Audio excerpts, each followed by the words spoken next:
All right, let's start with composite functions and the chain rule.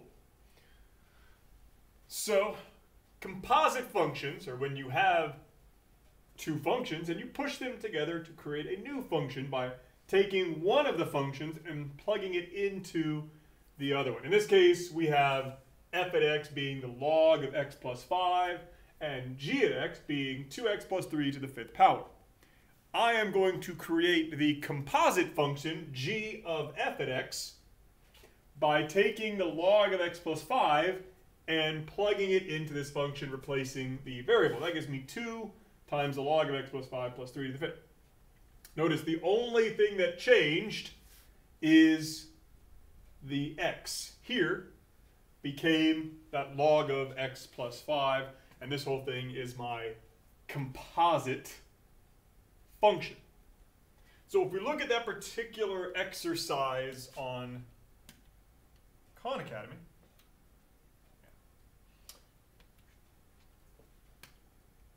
identifying composite functions, it's asking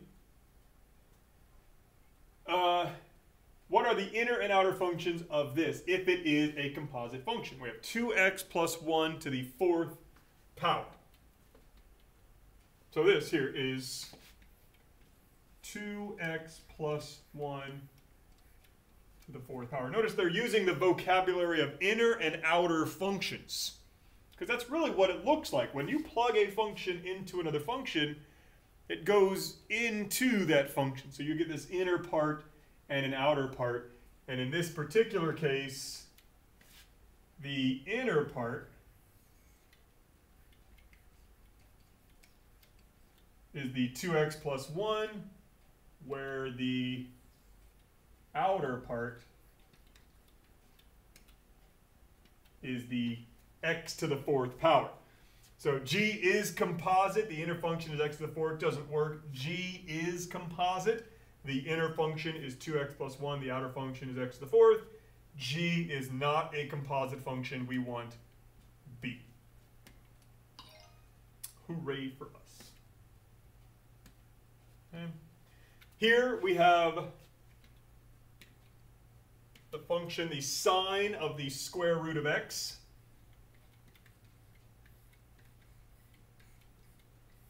That is also composite. They're plugging a square root of x into the sine.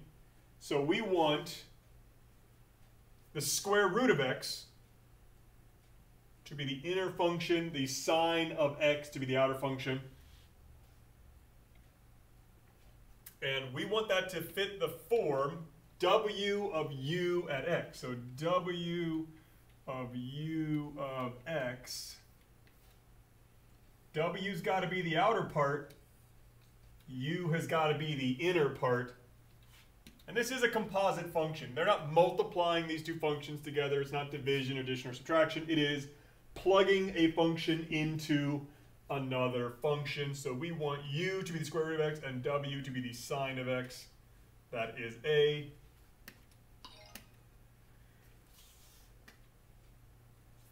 Composite function can be written as this, so same idea, but here we have x minus 8 over e squared.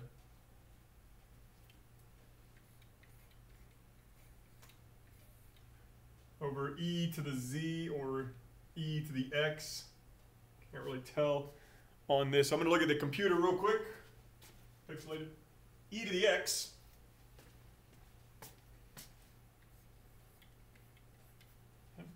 That's not composite. They're not plugging anything into something else. They're just dividing two functions.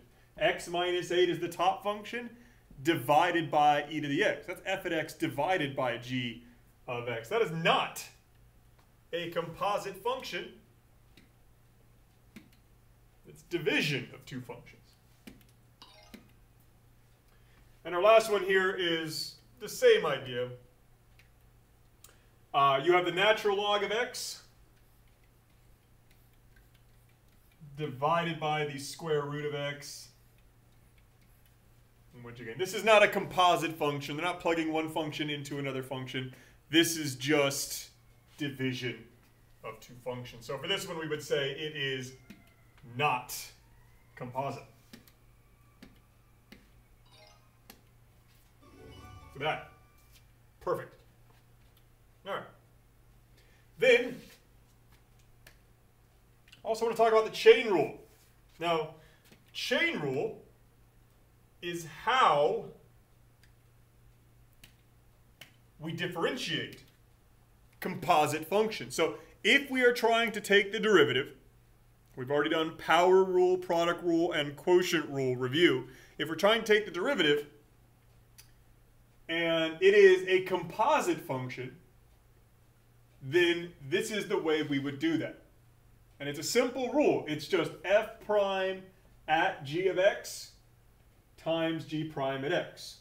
Just give you an idea. It's the derivative of the outer part with the original inner part times the derivative of the inner part. So as an example, we have this sine of 3x squared minus 5.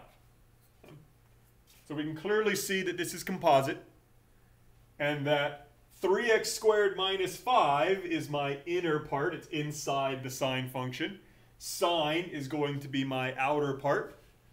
So I split them off. F at x is sine, g of x is 3x squared minus 5, and I differentiate it. The derivative of sine is cosine with the original input, 3x squared minus 5. So f prime at g, derivative of the outer with original inner part. And then multiplied by the derivative of 3x squared minus 5, which is just 6x.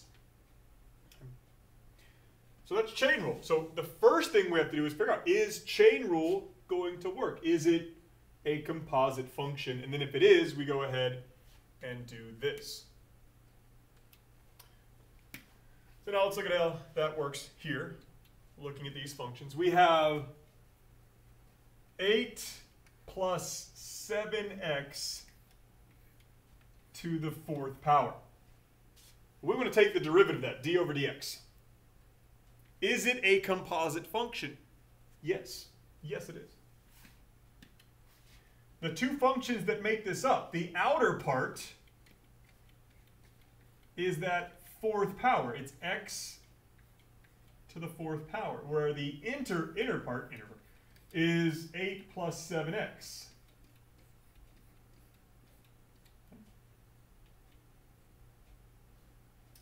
So f prime by power rule would be 4x to the 3rd. G prime would be 7. And so if we're following our chain rule pattern, it would be 4 times 7, whoops, not 4 times 7, 4x cubed at the original input, so 4 times 8 plus 7x, there it is, to the 3rd power, and then we would multiply that by g prime, which is 7.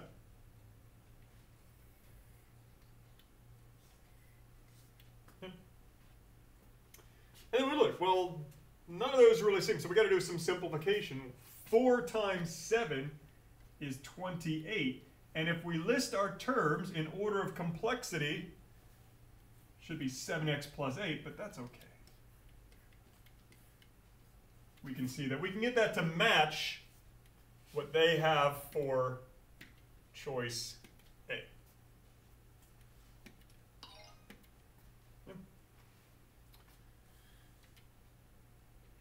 Here, g of x is the square root of 2x minus 9.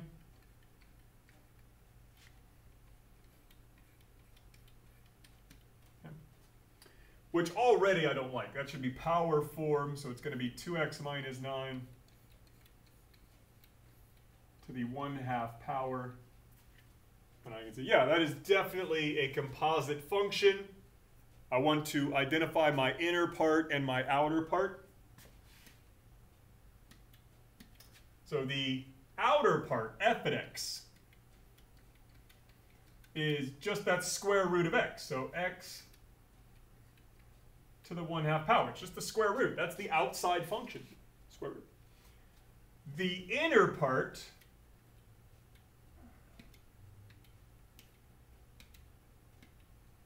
is the 2x minus 9, the part that's under the radical or inside the radical. And I need their derivatives too, because I know for chain rule it's f prime at g times g prime. So I need their derivatives. I'll take this. F prime is going to be, I keep wanting to put parentheses everywhere. 1 over 2 x to the negative 1/2 power. So I'm actually going to make that a little nicer. It's 1 over 2 square root of x. I'm actually going to look here. Yeah, because I see all of these have that square root notation still. So I want to take it back to that square root notation. G prime is just 2. Just 2. So I'm going to put those together by the formula. F prime at g would be 1 over 2 square root of 2x minus 9 times g prime, which is 2. Now look, that doesn't really match anything that they have up here, but if I simplify, those 2's will cancel, and that matches D very well. D is my answer there. Hopefully this is pretty easy for you guys, as it is just review. But in this case, negative x squared plus 6x minus 4 to the 5th power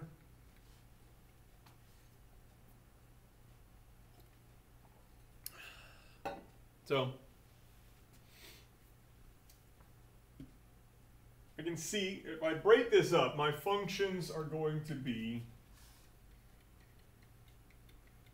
okay, what's the outer part? Well, this can't be the outer part. All of this is inside that 5th power. But powers are functions. They are the power function. So an exponent on the outside of an expression is the function. So in this case, my outer function is x to the 5th power. My inner function is that quadratic, negative x squared plus 6x minus 4.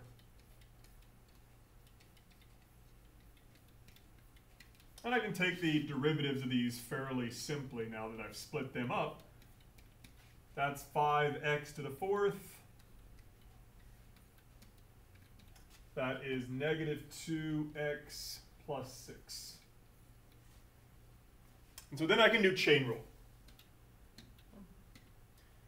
And if it's multiple choice, I'm always paying attention to the format of the answer choices that I have, so I can see, well, how much do I have to sum up? It's probably going to be this one, I'm thinking.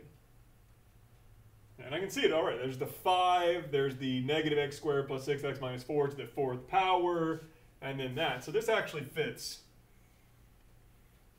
what I'm about to write. So I can see that, I could stop there. But it would be f prime at g, so 5 times the negative x squared plus 6x minus 4 to the 4th power times g prime, which is negative 2x plus 6. And we could maybe simplify that a little bit, distribute the 5, but there'd be a common factor. So we'd start running into some algebra restrictions there. Do I want to FOIL? Do I want to make this a nice big problem? I mean, that works.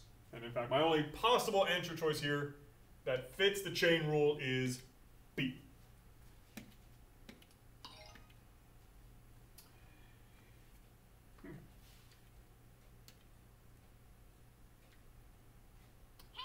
So now I have the square root of 8x squared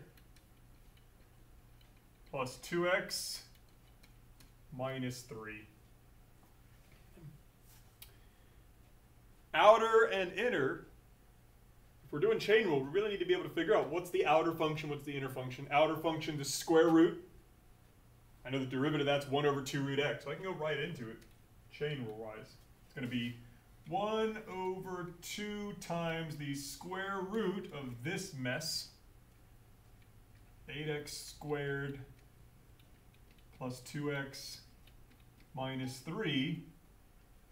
That's f prime at g of x. And then multiply that by the inner part of the function, which is the derivative of this, 8x squared plus 2x minus 3. So 16x plus 2. That's just chain rule. F prime at g times g prime. Looking at my answer choices, I don't see that matching. But I do see that there's a common factor here of 2, so I could get rid of this 2 and make this 8x plus 1, which does in fact match that bottom choice D. Yeah. All right. All right, guys, that's chain rule. I will post the derivative review test coming up soon. Most likely it'll be a little bit of multiple choice and a little bit of free response going over the power rule, the product rule, the quotient rule, and the chain rule that we've worked up to so far. So, when I post it, I'll tell you which exercises to go review. And then as we progress through May, the integrals, we'll get that done in the next couple weeks. That test will be up there. And then, you already have all the stuff on Khan Academy, though, to complete the semester, the 9 weeks. The great calculus caper, make sure you're working on that and getting that done. Any questions on that, please email me. But other than that, keep working on Khan Academy. Get those exercises done. Everything that we are going to cover is up on Khan Academy. So once that's all done, and you've done the test that I'm going to post on Google Classroom coming up in the next couple weeks, you're done. All right, guys. See you later.